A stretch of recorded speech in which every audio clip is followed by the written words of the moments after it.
Nordeste Radio. La voz del nordeste de Segovia.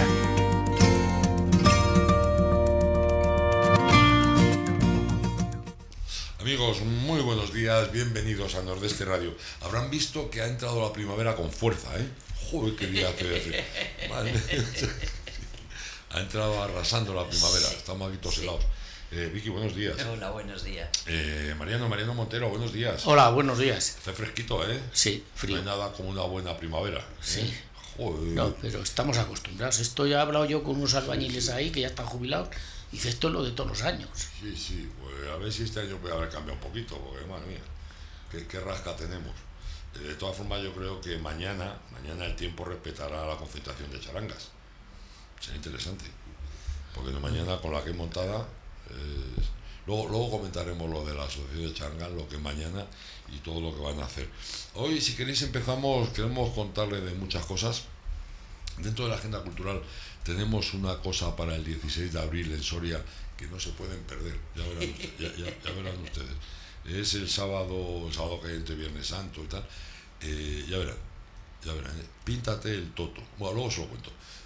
Pero ya verán como cuando yo se lo cuente van a cambiar todas las agendas para ir a Soria. Píntate el toto. Ese es el título. Ya verán luego cómo sigue. Nordeste ya. ¿De qué hablamos hoy, Mariano? Estás ahí con periódicos, con artículos. ¿Tú quieres hablar algo de una investigación que se ha realizado sobre el Valle del Riaza?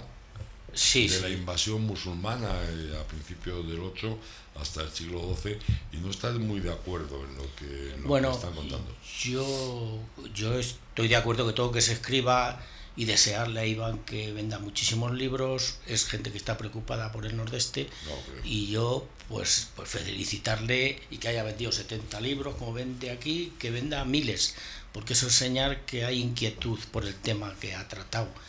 Lo que pasa que en parte yo creo que la población aquí la fijaron los mozárabes, y me baso en lo que veo en los restos de que había antes de hacer los ábsides románicos. Había restos de otras construcciones, o celtíberas, o visigodas, o musulmanas. Las villas de Fuentidueña, de Maderuelo, de Aillón, para mí eso fue lo importante. Los musulmanes que desde Valladolid, desde el otro lado del Duero, se pasaron a tomar estos fuertes de los páramos del Duero, de los páramos y campiñas.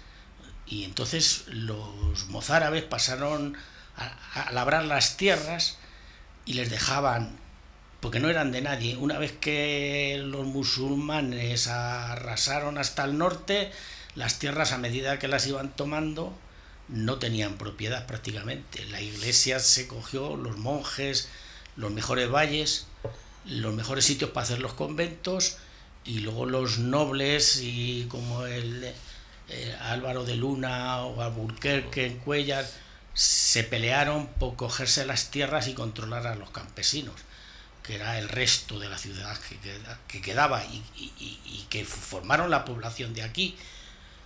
Y eso Tú conoces la comarca perfectamente, has contribuido en la realización o en la mejora o en el arreglo de muchas iglesias en nuestra comarca, y has observado. Yo es que para mí es una ilusión, a pesar de que me dicen, bueno, pues que han hecho una tesis, que hay un doctorado. Yo es que... Las tesis doctorales son... Yo voy a explicar mi currículum. Yo hice el certificado de estudios primarios con 16 años, porque yo a la de 14 ya estaba fuera de la escuela trabajando, y después hice del PPO de Franco, que nos enseñaba promoción profesional obrero. Hice un carnet de albañil. Sí, lo que ahora sería formación profesional. Obrero, sí. Formación profesional, PPO se llamaba aquello, y aprendías a ser albañil. Y después me hice el curso de paracaidista y luego de legionario. Hola. Y con eso me jubilé, me licencié, y me hice empresario de la construcción.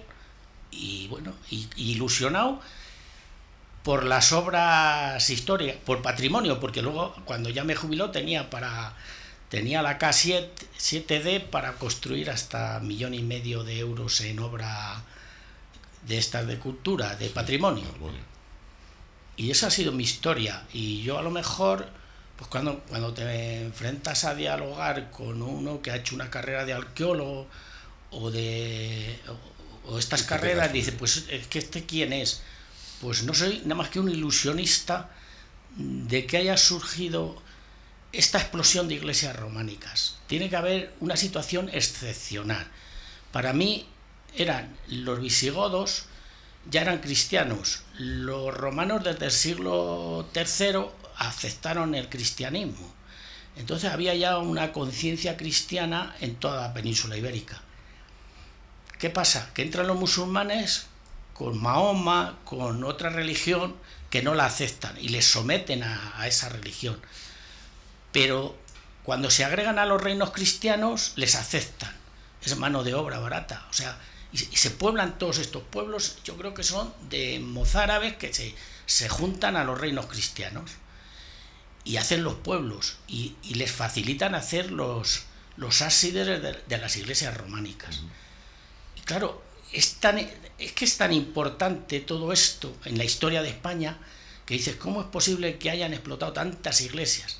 Que vinieran profesionales desde Jaca a enseñarles a hacer el románico, o que vinieran del norte de Palencia, y está todo lleno de... Pero es que no es una ni dos, es que había economía que la producían los campesinos y ganaderos que vinieron de otros... O sea, aquí hubo una explosión de algo que luego resultó que llegaron hasta descubrir América, y salió de aquí, de Castilla, salió de aquí esa explosión de ilusión. En el siglo X surge el castellano en Burgos, en el norte de Burgos. Imponen el castellano también, a través de los monjes de la religión. Sí, bueno, entonces toda esta explosión que hay aquí... El castellano fue una popularización de latín. Sí, toda esta explosión que hay aquí depende, yo creo, que de toda esta gente que se agregó y que venía del sur de España, venía de los musulmanes que les sometieron, y que eran visigodos, que primero fueron romanos y antes celtíberos, y ese es el pueblo español, que es así, que esa forma todo parte del conjunto de la historia nuestra. Entonces tú quieres saber el por qué tenemos tantas iglesias en esos determinados siglos. ¿Por qué se en un siglo tanto? En el siglo XII y principios del XIII surgen tantas iglesias románicas que forman parte de nuestra historia y que forman parte de nuestra cultura, y que es muy importante, que yo creo que los políticos que tenemos no lo dan esa importancia, y que un estudio como el que ha hecho Iván... Pero el siglo XII ya estamos en la Reconquista. Sí, y están ya reconquistada media España. Y que a finales del 11 ya están aquí en Maderuelo, están en Fuentidueña, están los cristianos aquí. Y sin embargo todo este valle, el valle que pega con la sierra, todo este valle de estos ríos, estos 50 kilómetros que hay de entre Cuéllar y Segovia, no es de nadie. No, o sea, para mí es un terreno que... como si hubiera habido un pasadizo ahí. Sí, que lo están usando, y otras muchas zonas, le están usando todos. Segovia ya le tienen desde finales del siglo XI los cristianos, y sin embargo Cuéllar también, pero todo lo que hay entre medias es tierra de nadie. No están los pinares, y va viniendo población del sur de España, va viniendo de la península población, y es la que forman los pueblos.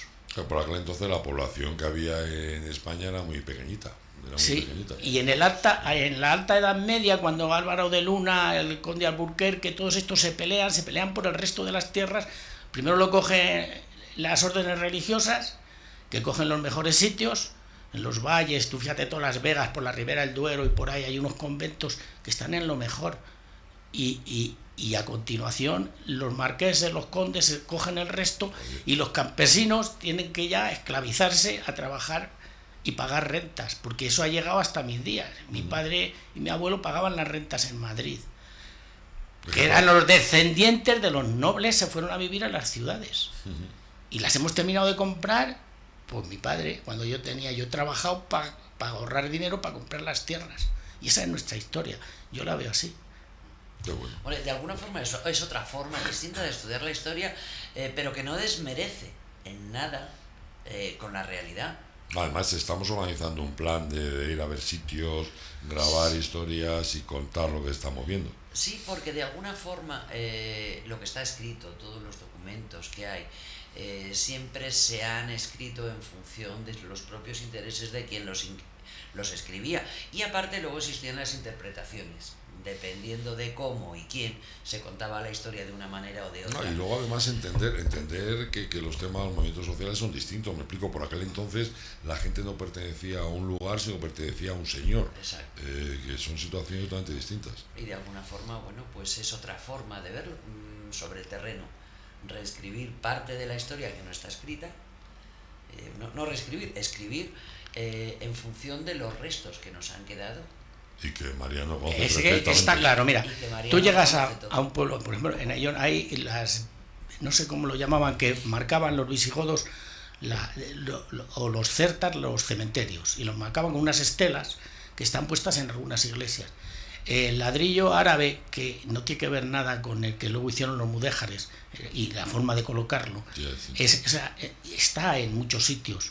Entonces, los primeros fuertes que hacían en Maderuelo, en Fuentidueña, en Cuellar, les hacían los árabes porque iban reconquistando, se estaban situando, pero cuando les echaron de ahí, hicieron los cristianos, terminaron de hacer esos fuertes. Y aquí no hubo grandes batallas, excepto en Ayllón, que ya fue en la Alta Edad Media, para hacerse con las tierras, no tiene que ver nada con el siglo XII. No hubo grandes batallas. No, en los medievales sí, aquí los reinos cristianos se peleaban unos con otros por hacerse, yo creo que con las tierras, con el poder. Sí, pues exactamente, pero no, las batallas no eran como las que vemos en las películas, era poca gente, incluso fíjate, llegaban a estar negociar en la época de siembra o en la época de recogida, se paralizaba la guerra, que a lo mejor la guerra era 30 contra 30, me explico, que no era más porque no había más población. Pues eso, pero había poca población, pero cuando hacen todos estos ábsides entre el siglo XII y principios del XIII, para hacer el ábside es que hay un pueblo ahí consolidado y va un cura a hablarles de Cristo y les va predicando el cristianismo a una gente que es lo que quería oír, que eran los mozárabes que venían del sur y que habían oído hablar a sus padres o a sus abuelos, a su historia, que había cristianos, que existía Cristo y que existía todo eso, y que los musulmanes se lo habían cortado. Entonces, esa idea es que es muy importante, porque si no, ¿de qué viene aquí toda esta población y forman todos estos pueblecillos? ¿Quién los forma? De alguna forma son pequeños asentamientos, y en cada asentamiento se hicieron una iglesia, exactamente. Y lo único que queda de ese pueblo de aquella época es el ábside de la iglesia, porque el resto de la iglesia la terminan siglos después. Y entonces esto es muy interesante. No se pueden comer el turismo, Segovia o Cuellar o Cuatro. Es que es el conjunto, es lo que tiene interés, entender todo esto. Entender que aquí hubo una explosión y que la historia de España comienza también aquí. Es muy importante lo que ocurrió aquí con esos ábsides de esas iglesias. La historia de Castilla es notable. Pues seguiremos a ver si ya entra la primavera de verdad y podemos desplazarnos a una serie de sitios y contar lo que vemos. Contar lo que vemos, exactamente. La historia.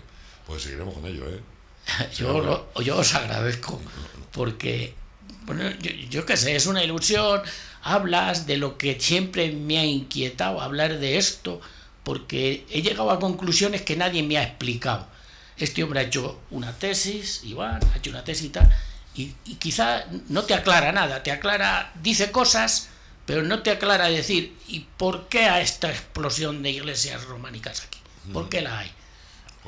Porque esta población que llega aquí de estos norteafricanos vinieron a una batalla y ¿qué trajeron? Pero los mozárabes vinieron con familias, venían las familias y se instalaban aquí, al lado de los reyes cristianos, y les aceptaron. Los fueros de Sepúlveda, si tuvieron la mayor importancia que veo yo que tuvieron en el siglo XII, fue aceptar a toda esta. Y los castellanos, los reyes cristianos castellanos, lo mismo. Aceptaban toda esta gente que era, como decir, mano de obra barata. Vienen aquí a trabajar la tierra y eso era muy importante. La agricultura era absolutamente vital. Fíjate lo que ocurrió con la peste luego y lo que pasó en el campo. yo lo entiendo así, y a mí me gustaría que alguien me dijera, no, es que ¿quién ha poblado esto? ¿Quién ha hecho todos estos pueblecillos? ¿Quién ha hecho tantos ábsides? ¿Quién ha dado el protagonismo a esa gente para que tuviera iglesia católica, cristiana? Pues es lo que vamos a hacer, buscar, sacar nuestra propia interpretación in situ, sobre el terreno y basada en la observación. Hace un rato hablabas del tema del agua de Casla y dices, eso no lo has leído en ningún libro, Eso lo has visto tú, lo has sacado esa conclusión. Fíjate qué y curioso. esa conclusión es bastante lógica y eso no se sabía, por ejemplo. Que sí, fíjate, en Confluencia, que me dice Dionisio, que ha estado trabajando conmigo 40 años, tío, es que venía a mi pueblo, porque Santiago, porque he comprado un libro, porque venga a darme la vara, y ya, digo, dime un día que vaya a dar una charla que voy a ir. Y pregunta una y otra vez que si alguno ha visto de dónde traían el agua, que llevan 2 años averiguando de dónde viene el agua a Confluencia. Me paro a pensar, porque yo conozco Carla, digo, coño, pues si es en Carla, y si te pones a pensar, desde el mismo Duratón se ve el talud que hay, según miras al lado derecho del río Duratón, cómo han cortado el talud para meter el canal, si es que se ve. Claro. Y voy a decírselo con toda mi buena voluntad, porque yo quiero colaborar, porque ha sido mi vida colaborar en cada iglesia que he arreglado. Las cosas que no me han gustado o donde había que actuar, pues lo he manifestado. Y voy a decírselo y luego me buscan en Segovia un día y se lo explico. Y no me hacen ni caso, yo no sé. Pues si yo no quiero dinero, yo quiero colaborar porque tengo inquietud por la historia de esta comarca, porque lo he vivido.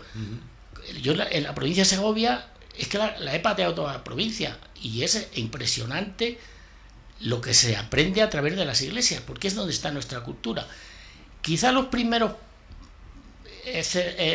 hombres de estos mozárabes que vinieron hacían casas de adobes o hacían casas de lo que tenían, que de eso no queda ni un resto. Y tú, no, claro, es que depende de los materiales. Pero el hecho de que estaban aquí y que hicieron el ábside porque había población, ese es irrevocable. ¿Y el descubrimiento del agua que tú hiciste, cómo acabó? Pero eso, pues ha acabado callándose la Diputación, no me ha dicho nadie nada, y sí que le dije un día que hablé con de Balboya, con Basilio, digo, joder, me tenías que arreglar la carretera, si a lo mejor se ha ahorrado 100.000 euros con esto, porque ya os he dicho de dónde venía una cosa que llevaban 2 años buscándola.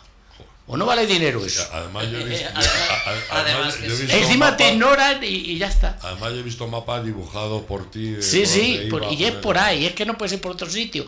Si es que además en el cañón del río Caslilla está roto también la pared, donde trabajaron el canal. Pues a ver si hacemos fotos, hacemos historia y podemos demostrar por dónde pasaba el agua. Ahora vamos a dejar un momentito a Héctor y hablamos de Semana Santa, ¿vale? Vale. Venga, cuando quiera, Héctor. Somos Alimentos de Segovia y nos gusta cuidar de lo nuestro. Apostamos por el consumo de cercanía y es por ello que si encuentras el nuevo sello Kilómetro Cero en tu tienda de alimentación, sabrás que estás adquiriendo productos nacidos y elaborados en nuestra provincia, porque somos lo que comemos. Apuesta por consumir local. Esto es un mensaje de la Diputación Provincial de Segovia.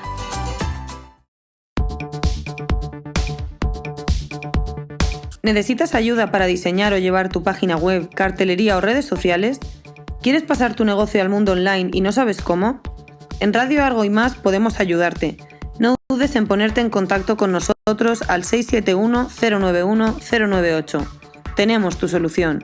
671 091 098.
Desde el Ayuntamiento de Fresno de Cantespino queremos transmitir nuestro agradecimiento a todos los vecinos por su respuesta unánime y ejemplar frente a la pandemia, a la vez que os recordamos que el virus continúa activo, por lo que os pedimos seguir actuando con responsabilidad y prudencia.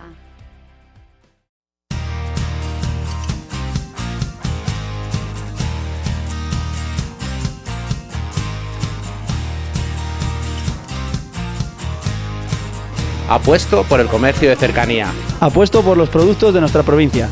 Apuesto por nuestra tierra. Apuesto por el kilómetro cero. Apostamos por Alimentos de Segovia.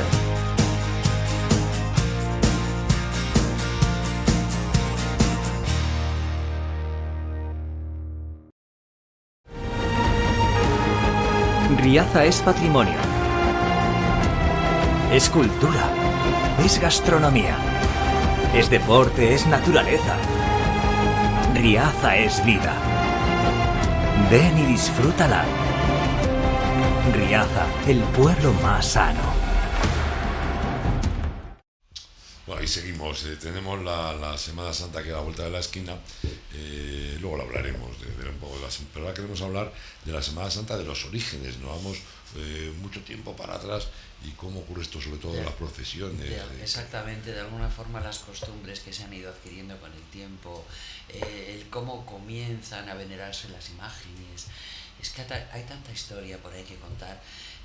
Se habla, la verdad es que hay muchas versiones, o sea, esto es una teoría más que en ningún momento tiene por qué ser aceptada. De alguna forma es lo que digo siempre y es lo que hablaba antes con Mariano. La historia todavía no está escrita, se está reescribiendo constantemente. Continuamente. Además yo creo que aprender historia es a reaprender muchas veces. De alguna forma el aprender historia, tú por mucho que estudies no terminas de aprender nunca.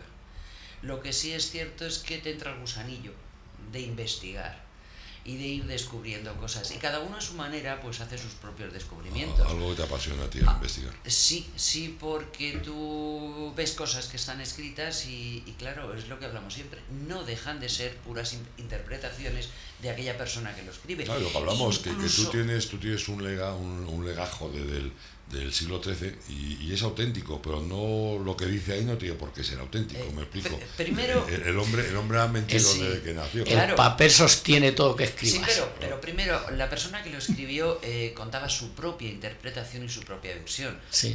Todo tiene su lado.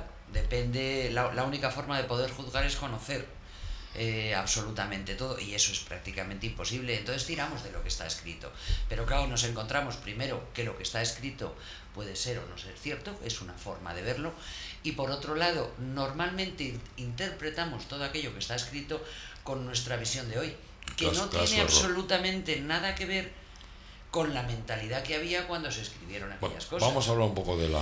Vamos a ver, se habla de que probablemente el origen de la Semana Santa, de las procesiones, de todos estos rituales, están con el príncipe Juan de Castilla. Estamos hablando del hijo de Enrique III, que es cuando ahí comienzan con una costumbre que ya no hay, pero sí la ha habido en muchos pueblos y hasta hace relativamente poco tiempo, de lavar los pies a una serie de pobres y darles de comer. Aquí en Riaza se hace, en Sepúlveda también se hace el lavado de pies. Sí, pero queda como anecdótico, de alguna forma, en recuerdo un poco de... Nos tenemos que remontar más o menos al siglo XV, y estamos hablando de que surge una idea apoyada por San Vicente Ferrer, y por los franciscanos, lógicamente, de que se podía conseguir el perdón de Dios mediante el castigo del cuerpo. Entonces es cuando se empiezan a celebrar una serie de procesiones y nos encontramos a personas que se van flagelando para conseguir, lógicamente, el perdón. También tenemos en esta época, más o menos, a los cruzados que traen lo que ellos dicen que son trozos de la auténtica Veracruz, de la Cruz de Cristo. Entonces se organizan también una serie de procesiones en esta época siguiendo a una cruz de madera. O sea, todo esto de alguna forma se van rememorando todos esos actos. Estamos hablando de una época en que absolutamente toda nuestra vida, todo lo que nos rodeaba, estaba impregnado de religión. Todo era religión. Todo era, el fin último era conseguir la salvación. Se ofrecían misas, se pagaba por ellas. A mucha gente, la gente adinerada, compraba las capillas, y en esta época es cuando se empiezan a formar una serie de hermandades. Nos vamos al Concilio de Trento, que se celebró en este siglo, y ahí se apoya cualquier idea que vaya en contra del protestantismo. Sí, bueno, claro, por supuesto. Por lo que lógicamente se confirma la religiosidad de las procesiones. Y lógicamente la devoción de las imágenes. Empiezan a aparecer una multitud enorme de imágenes, de alguna manera, sobre todo aquellas que reflejan la pasión de Cristo. Los penitentes de luz, porque empiezan a haber diferentes personajes en escena. Los penitentes de luz eran los encargados de llevar las velas o los cirios, mientras que los penitentes de sangre eran los que se iban flagelando. Exactamente. Lógicamente las procesiones a las que más gente acudía, por el morbo que se creaba, eran en las procesiones de sangre, donde se veía flagelar a la gente. Tenemos comentarios de Lope de Vega, por ejemplo, que criticaba este tipo de penitencia, pero es una cosa que ha llegado casi hasta nuestros días. También podemos hablar que tenemos en los anales de Madrid, de León Pinelo, decía que según los postulados de la Reforma Católica, que resultaba mucho más fácil educar con los sentidos que con la razón. Entonces, por eso la predisposición a que se vieran aquellas flagelaciones, aquellas penitencias, mucha gente andar con los pies descalzos. Hemos visto de todo a lo largo de nuestra historia. ¿Qué más poderos contar? También otra de las costumbres que había en Semana Santa es que la gente se arreglaba mucho, la gente se cambiaba de traje. Probablemente todo esto han salido un montón de comentarios, ha habido un montón de ahí no me sale la palabra, no comentarios, bueno, no, de alguna forma refranes. Vale, sí. No me salía. Uno de ellos, por ejemplo, que seguro que lo conocéis, es que el Domingo de Ramos, el que no estrena no tiene manos. Todo esto viene de aquella época. En las puertas de las iglesias se ponían, los valencianos, por ejemplo, ponían las palmas. Los labradores también acudían con las ramas de olivo y de romero. Todo ello lo que pretendía era emular la entrada de Jesús en Jerusalén. O sea, de alguna forma, basado, volvemos otra vez al inicio de la conversación, basado en los comentarios, en los restos, en lo que se ha escrito, hemos reescrito la historia y hemos seguido pues un poco con las tradiciones, se ha vuelto a recuperar aquellas partes antiguas. También en esta época era costumbre que los jóvenes, fue cuando los jóvenes llevaban la palma al balcón de su amada. Qué bueno. De alguna forma para declararse. Entonces la ataban a la reja con una cinta. Si llevaban la palma y luego se ataba. Si la cinta era roja, por ejemplo, es que era correspondido ese amor. Anda, qué bonito. Era una forma pues de saberlo. Si era negra, no se sentía correspondido, y también estaba la opción de cuando era verde. Es que no lo tenía claro, pero bueno, que mantuviese la esperanza. La verdad es que si te fijas en todas estas cosas es curiosísimo, pero todo tiene un porqué. Eso sí, cuando la cinta era blanca es que la dueña era doncella y no tenía ningún galán. No tenía nadie que fuera por ella. También hablamos de que dicen que cuando reinaba Felipe IV, el príncipe de Gales, acompañado por su valido, vino a Madrid buscando una posible esposa para el príncipe. Y que entre todos los agasajos que se le hicieron, pues se organizó una procesión de Semana Santa. También se habla de que en esta procesión, tanto el clero como los penitentes portaban calaveras, cruces, cirios o coronas de espinas que les llenaban la cara de sangre. sea, todo esto se ha hecho de verdad, pero se ha hecho a posteriori rememorando y queriendo contar la historia originaria. La Iglesia, como no iba a ser menos, lógicamente potenció todo este tipo de historias, potenció la creación de cofradías, de hermandades, sobre todo las llamadas de penitencia, eso sí, era lo más importante, y esto hizo que se desarrollara una corriente iconoclasta. Lo que os comentaba antes, empezaron a surgir un montón de imágenes que siempre nos llevaban a una tradición, a una costumbre, a un personaje especial que había llamado la época. Estas hermandades y cofradías tenían una misión caritativa, es decir, atendían todas las necesidades del prójimo.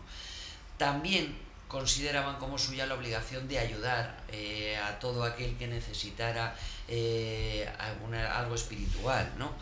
Entonces, lo que hacían, iban recorriendo las calles y recordando a los ciudadanos la pasión, la muerte y la resurrección de Cristo.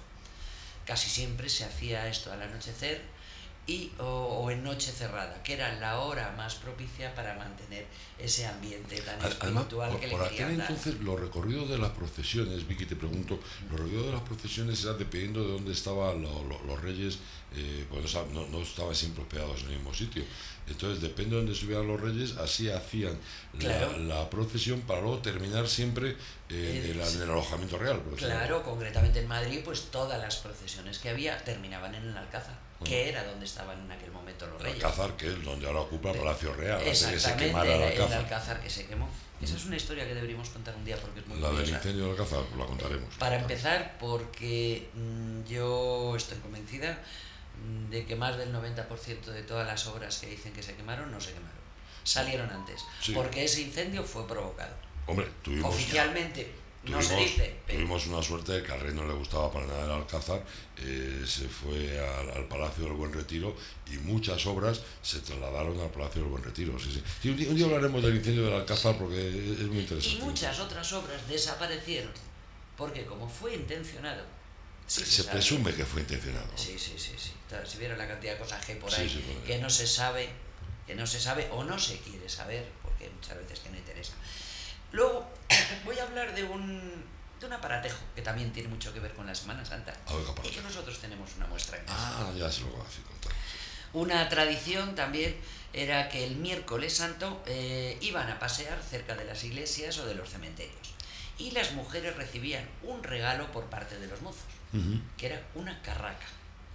Estas carracas estaban talladas en madera. El otro día te enseñé una que tengo yo antigua. Sí, yo la he tenido también, de niño. Pero las dábamos vuelta por el pueblo con la carraca, que era, allí en mi pueblo era para tocar a misa. En vez de, como no tocaban las campanas, había un día, pues se daba la vuelta al pueblo los chicos con la carraca y era como llamar a misa o algo así. Sí, de alguna forma era el gusto por hacer ruido. Se juntaban todos, todo el mundo tocaba, daba vueltas a la carraca y bueno, pues se montaba la de San Quintín, claro está.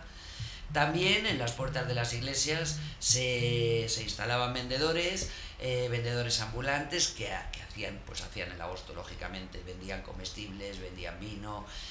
La costumbre en aquella época además era permanecer despierto toda la noche. O sea que, ¿qué más os puedo contar? Que las iglesias lógicamente estaban abiertas toda la noche.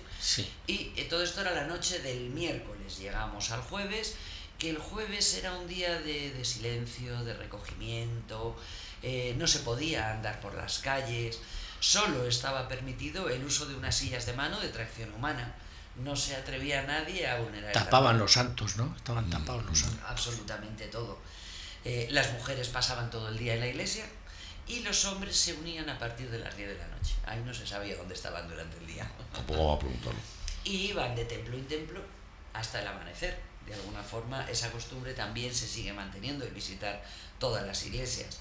Ese día solía haber 2 procesiones. Concretamente, bueno, estoy hablando de un articulito que tenía de Madrid. Pero bueno, llegamos ya al Viernes Santo. A las 6 de la mañana ya empezaban a salir las procesiones. Por la tarde había también procesiones, había misas a todas las horas. Y luego hay una procesión en Madrid que es muy llamativa, sobre todo por el marco en el que se celebraba y que todavía se sigue celebrando hoy. Estamos hablando de la que recorre el claustro del convento de las Descalzas Reales. Sí. Esa es súper venerada y además atrae mucho público, porque además muchas de las personas, la explosión que tuvo la Semana Santa de alguna forma fue producida por gente, por extranjeros que venían a nuestro país con otras costumbres diferentes. Y no es que tuvieran nuestra mentalidad, pero les llamaba mucho la atención todas estas cosas que se hacían, las procesiones, las imágenes, todo. Entonces, de alguna forma, también eso ha servido para que se fuera transmitiendo. Todos los viajeros que venían, luego escribían, era su cuaderno de viajes, escribían, y muchas de esas costumbres han quedado gracias a ellos, gracias a extranjeros que pasaban por nuestro país. También en el día de Viernes Santo, otra costumbre que había era celebrar un acto de redención con las mujeres de mala vida. Esta redención suponía, lógicamente, que se les perdonaban los pecados, aunque, como dicen en la mayoría de los casos, pedían mucho perdón, se arrepentían de todo, pero a las pocas horas ya estaban otra vez con su trabajo. Otro tema interesante también a tratar, cómo estaba organizada por aquel entonces la prostitución. Y los símbolos que había para descubrir las casas, etcétera. Sí, etcétera. bueno, pero fíjate que es llamativo porque estaba de alguna manera apadrinada por la propia Iglesia. Por la Iglesia, hombre, y por la realeza. Sí, bueno, eso en el fondo sigue estando. O sea, de alguna forma la prostitución se mantiene viva porque hay gente a la que le interesa que se mantenga viva. Y cómo estaba organizado. Y, por ejemplo, expresiones actuales como me voy de picos pardos, lo que significa que nació de allí. Vaya, un día hablaremos también de ese tema. Sé que hay muchos temas. En todos los puertos de mar siempre ha estado organizado, ha sido intereses de los gobiernos. Sí. Claro. O sea, esos son intereses de los gente que se echaba a la mar cuando llegaba a los puertos. Estaba organizado, o sea, ha formado parte de la cultura de todos los gobiernos porque era economía. Exactamente, y sigue siendo, claro. Y sigue siendo. Y las normas que había de quién podía ejercer la prostitución, quién no, que va. Y cómo iban vestidas para identificar a las personas. Bueno, en esta época las mujeres iban totalmente cubiertas, como cuando entraban en la iglesia. Esta costumbre, de alguna manera, pues se ha mantenido. Y yo creo que en ciertos sitios se mantiene, que las mujeres se pongan la mantilla.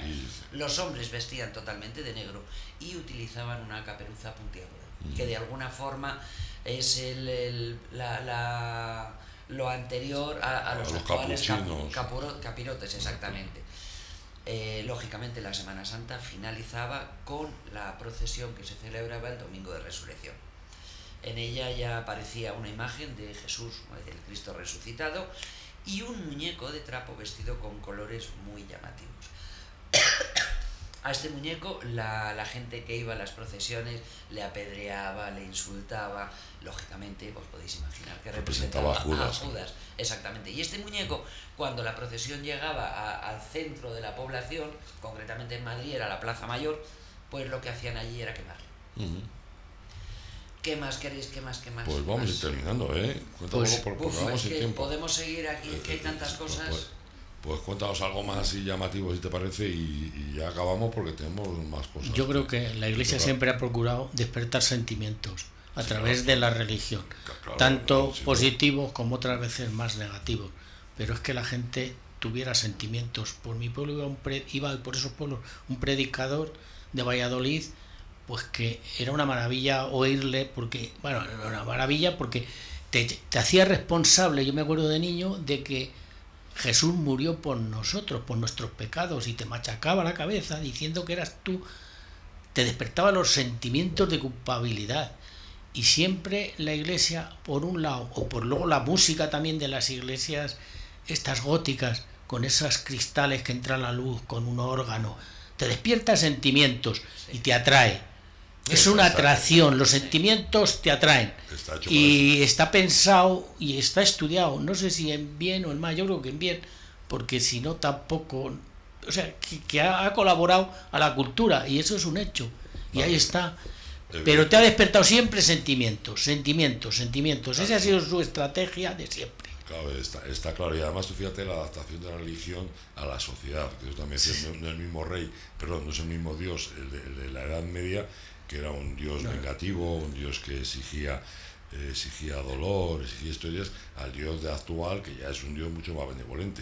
O sea, que poco a poco va cambiando todo. Hay otro tema, el Papa actualmente es ecologista, o sea, antes era pensar en Dios, ahora es en la ecología, o sea, ahora somos mucho más ecológicos a través también de la religión, también va predicando el respeto a la naturaleza, al medio ambiente, o sea, nos va cambiando por ahí. Bueno, simplemente decir una cosa, que tenemos que esperar al siglo XVIII con Carlos III para que se prohíban las flagelaciones en público, toda esa obsesión que había, y se desaparece. Carlos III cambió muchas cosas, también los entierros dentro de las iglesias, bueno, que luego sirvió para poco, pero bueno. Y luego podría contar muchas más cosas, pero bueno, si queréis lo dejamos para la semana que viene. No tenemos tiempo, ya contaremos más cosas, porque yo ahora sí quiero que cojan papel, boli y una agenda y se apunten este día, el 16 de abril, a las 11 de la mañana. Vamos a ver. Visitar Soria pues siempre es un placer, una ciudad maravillosa, con una gastronomía extraordinaria.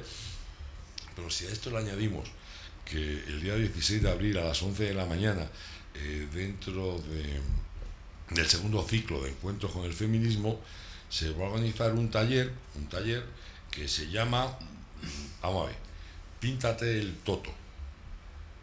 Sí, el toto lo ustedes están imaginando, exactamente, Píntate el Toto. Mira, yo os lo voy a contar. La Concejalía de Igualdad y Perspectiva de Género del Ayuntamiento de Soria y la Asociación Cultural en Femenino, lo encabeza Gloria Gonzalo, y han decidido que van a hacer un taller, la inscripción es gratuita, la va a impartir Laura Marín de Ole tu Toto, que es un proyecto, imagínense, ecológico, sostenible, artístico y soriano. Y es pintarte el toto. Bueno, insisto, este taller, que está fomentado por la Concejalía de Igualdad y Perspectiva de Género del Consistorio Soriano, dice que se denunciará, aguanten, que en nuestro mundo patriarcal la vulva y el placer femenino están completamente invisibilizados, y por ello es fundamental revertir esta situación de una manera creativa, haciendo que el tema sea tratado en más círculos sociales y con la naturalidad que se merece. Bueno, eso es natural. Sí. ¿Cómo llevar a cabo su misión? Vamos a compartir, dicen ellas, nuestras experiencias, creencias y aprendizajes en torno a la construcción de la sexualidad femenina y la relación con nuestra genitalidad. Y pintaremos vulvas en totes bag, una bolsa de tela, y luego sacarlo a la calle. O sea, que ustedes van allí, se ponen a pintar un potorro en una bolsa y luego pues la pasean. Y no sé si, ya veremos a ver si cada uno sabe distinguir cuál es el potorro de cada una. Bueno, no lo sé. La verdad es que el tema puede ser realmente divertido. Eso sí, porque es importante decirlo, que el taller es no mixto, o sea, al taller solamente pueden ir mujeres de más de 16 años, y además si hay mujeres que tienen niños a su cargo y tal, le van a poner una monitora totalmente gratuita para que los niños puedan quedar con la monitora y ellas pintarse el toto. Y en esto se gastan el dinero nuestros políticos, amigo mío, en pintarse el toto. Si usted me dice a mí que esto va a servir para algo, aparte para que algunos se lleve dinerito, pues ya me contarán. Estos ciclos de encuentro para el feminismo, no este acto, sino otra serie de actos que hacen a lo largo del año, les cuesta a los sorianos, nos cuesta a todos en torno a los 30.000 euros, o sea que no es ninguna tontería. Pues ya saben, el día 16 de abril, si ustedes se pasan por Soria, se pueden pintar el toto. Si son mujeres y son hombres, no pueden pintarse el toto, pero las mujeres sí pueden pintar el toto. ¿Qué os parece? Qué suerte tenemos. Mariano, ¿qué te parece? No sé qué opinar de esto. De veras, me ha dejado un poco... reírte. Pues sí, pero bueno, yo qué sé, es que esto es muy revolucionario, no sé, me sobrepasa, no sé qué decir. Porque es que, claro, lo que da pena es que se tomen esto como algo en serio, es que tú fíjate, que gasten dinero. Será broma, esto es un... Tú fíjate, lo peor de todo es que no es broma, es que en serio. Tú fíjate estas dos frases que son lapidarias. En nuestro mundo patriarcal, la vulva y el placer femenino están completamente invisibilizados. Madre mía, qué sufrimiento. Y luego un tema para poder vender el tema, fíjate cómo mola, y es que, espérate que ahora no lo encuentro, es que es un proyecto ecológico, sostenible, artístico y soriano. Ahora toca un pie. Bueno, pues ahora que sostenible, claro. Es cada uno sostiene lo suyo. Se pinta su potorro en una bolsa y ya está. Sí, pero de verdad, ¿para eso pagamos a nuestros políticos? Bueno, pero para que hagan eso, hay gente que porque esa gente cobra. Pero hay gente que saca este dinerito. Por ejemplo, lo va a impartir Laura Marín Serrano, que tiene un proyecto artístico llamado Las Totobac. Tiene 27 años, acaba de acabar publicidad, por visto aún no ha terminado el trabajo de fin de carrera, pero bueno, ya tiene publicidad. Y oye, pues un dinerito de sacará, pero a mí me encanta esta gente, la capacidad que tiene para vender, y sobre todo encontrar idiotas que lo compren, es algo alucinante. No, pues ya sé. Un producto sostenible, ecológico, artístico y soriano. Pintarse el toto. Ponnos algo y seguimos. Ay, la leche. Qué cosa. Somos Alimentos de Segovia y nos gusta cuidar de lo nuestro. Apostamos por el consumo de cercanía y es por ello que si encuentras el nuevo sello Kilómetro Cero en tu tienda de alimentación, sabrás que estás adquiriendo productos nacidos y elaborados en nuestra provincia, porque somos lo que comemos. Apuesta por consumir local. Esto es un mensaje de la Diputación Provincial de Segovia.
Riaza es patrimonio,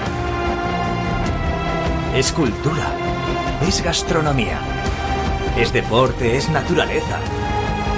Riaza es vida. Ven y disfrútala. Riaza, el pueblo más sano. Bueno, ya está, esto sí, ahora es en serio. Vamos a dar un paseito en bici, Vicky. Sí, comentar una cosa. Estamos hablando estos últimos días, estamos dando prioridad a la excursión, por decirlo de alguna forma, que tenemos el 15 de abril. Antes que nada, decir a todo el mundo que el 10 de abril, perdón, que el que no pueda ir el 10 de abril porque se haya ido fuera o por cualquier cosa, que tiene otra posibilidad porque hay otra excursión el domingo 15 de mayo. Bueno, que se iremos contando. Exactamente. Porque se puede ir a las 2. Exactamente. Pues recordar que este domingo, 10 de abril, hay una ruta en bici organizada por la Fundación Caja Rural de Segovia, que es de Segovia a Pedraza por el Camino de San Frutos. Son 47 kilómetros, salen en bici a las 9 de la mañana de la Plaza Mayor de Segovia y luego vuelven en autobús a las 3:30 a Pedraza. Esta excursión tiene un coste de 23 euros, pero incluye muchas cosas. Incluye, para empezar, una ruta guiada por profesionales titulados. Te van contando todos los sitios por los que pasa y te van explicando un poco cualquier cosa que quieras. Tiene un seguro de responsabilidad civil y accidentes. Está incluido el autobús y está incluida la comida. Hay agua, bocatas, fruta y un carro portabicis. Decir a la gente que habrá gente que se pueda echar para atrás porque piense que a lo mejor es una ruta que no va a ser capaz de terminar.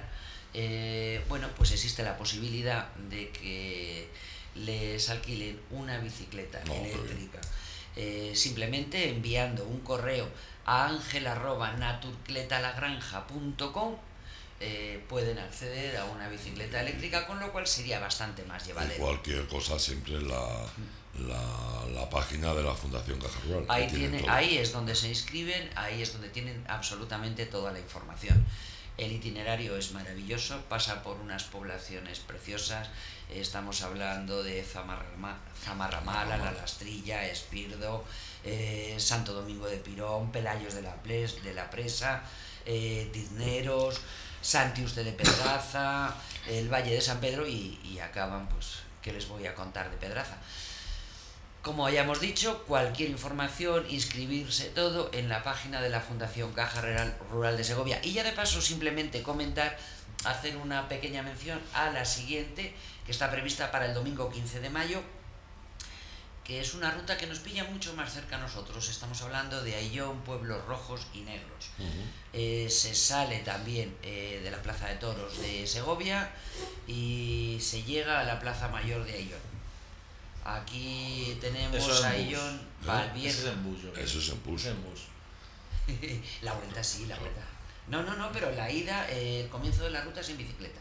Pero no, se sale en bici de Segovia, sí. De Ayllón se sale. Te traen en autobús de Segovia a Ayllón. Claro. Y en Ayllón coges la bici. No, salida. Ah, bueno, sí, claro, salida en autobús, sí, perdona. Me estaba liando. El que de Segovia. Exactamente. Bueno, pues decir que va lógicamente Ayllón, Valvieja, Villacorta, Becerril, Serracín, El Mullo, Madriguera, Esteban Vela, Francos y Ayllón.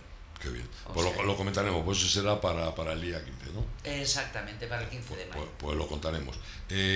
Mañana es la concentración de charangas aquí en Riaza y tenemos al presidente de la Asociación Cultural El Rasero, que sabe esto un montón porque es quien lo organiza. Héctor, cuéntanos, a ver. Pues sí, mejor evento que el de Soria, yo creo.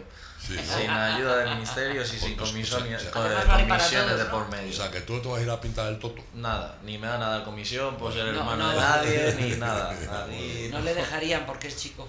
A ver. Claro, es que esto de la igualdad a mí me encanta. No, bueno, comisiones externas tampoco nos dan. Tampoco. Nos da ayuda del ayuntamiento y ya está, no... Así que nada, bueno, eso, comentar que empezamos con la charanga Cuba Libre, que va a ir a la residencia en torno a las 11 de la mañana aproximadamente. Van a tocar un poco para nuestros mayores, estarán un poco en el jardín, imagino que se asomarán, no van a entrar dentro, pues eso, por el tema de COVID todavía estamos pendientes, pero sí que van a acercarse, agradecérselo y a vosotros por la aportación. Y nada, luego bajaremos a las 12 al colegio, donde comienza el pasacalles y la presentación de las charangas en la Plaza Mayor. Bajarán por toda la Gran Vía, harán su entrada en la plaza y tocarán una pieza. Luego, una vez estén todas allí, subirán al escenario, nos deleitarán con... Normalmente lo que se ha hecho es, pues si se tiene alguna pieza nueva o se han trabajado alguna canción nueva, pues nos la tocan para disfrutar de ellas. Ya está el escenario montado, ¿eh? Sí. Y están poniendo la plaza a punto también. Pues eso, suben al escenario, tocan una pieza y luego conjuntamente ya en el ruedo se juntan para tocar una de manera conjunta. Seguiremos con los bares colaboradores, con La Fonda y el Cuchareta, que son los que van a colaborar para estar allí por la mañana, y después sobre las 2:15 aproximadamente subimos al Blue, a la calle de las Damas y Gran Vía, para continuar con el vermú con las 4 charangas. Qué bueno. A las 3:30, macarronada, que ya estamos preparando. Estamos ayer cogiendo todos los materiales, dejándolos en la casa del cura, que van a comer allí las charangas. Y en la Plaza Mayor a las 3:30, Cristian, vecino de Riaza, va a estar haciendo los macarrones para todos los que quieran disfrutarlos. Luego juegos populares, pues eso, intentaremos hacer algunos juegos en la plaza para entretener a la gente hasta las 6:30. Las tradicionales regatas de vino igual también salen. Y eso, a las 6:30, vermú por los bares colaboradores, en este caso el museo de 6:30 a 8 menos cuarto y el Mesón Las Columnas hasta las 9. Igual, y luego acabamos a las 9:30, cena de charangas. Lo que sí, pedir un poco de conciencia cívica a todos los que vengan, a todos los que salgamos, y dejar el pueblo lo más limpio posible. Sí, eso sí. Vamos a pasarlo bien, pero vamos a cuidar nuestro pueblo, caramba. Eso es, que luego siempre pues los bares intentan limpiar sus zonas, el ayuntamiento pone partidas de limpieza, nosotros intentaremos sacar nuestros vasos ecológicos, entre comillas, que son de más duros, para que no sean de estos que se rompan y se pueden tirar, y lo lleves todo el día. Pero claro, luego pues cada uno está en ellos, no podemos ir detrás de cada uno, pero que intenten no hacer botellón, que si alguno por desgracia lo hace y no colabora con los bares que nos ayudan, que no lo dejen por ahí todo tirado. Que hay papeleras y hay contenedores. Eso es, que es las necesidades que entren al bar a hacerlas y no las hagan por ahí, pues todo ayuda. ¿Y el parte meteorológico qué tiempo va a tener mañana? Lloverá desde hoy hasta mañana a las 9 de la mañana para luego dejarnos el día libre. Bueno, o sea que vamos a poder disfrutar de un buen tiempo. Venga. Y perfecto. hasta 20 grados vamos a llegar, por lo que he oído esta mañana. Uy, Dios te oiga. No sé, al final cuando entre la primavera... Mala temperatura no hace hoy, el problema es el aire. Lo dirás tú. El airecito ese cabrón típico de aquí. Lo dirás el de las tú. puertas abiertas. Si hubieras estado en la plaza tomando café como yo, ya verías. Bueno, Vicky, que nos marchamos, que muchas gracias. Vale, hasta el lunes. Mariano Montero, ha sido un placer como siempre tenerte. Igualmente, muchas gracias por darme voz. Y lo que te queda. Héctor, gracias por todo lo que has hecho, gracias por organizar esto de las charangas, y la Asociación Cultural El Rasero hace mucho para que aquí no lo pasemos bien. Y nada más, amigos, les dejamos. La semana que viene no vamos a hacer radio. Quizás hacemos algún especial algún día, pero no vamos a tener la programación habitual. Vamos a descansar esta Semana Santa y a preparar otras cosas. Y nada más, les dejamos. Pásenlo bien. Hasta luego, amigos. Nordeste Radio. La voz del Nordeste de Segovia.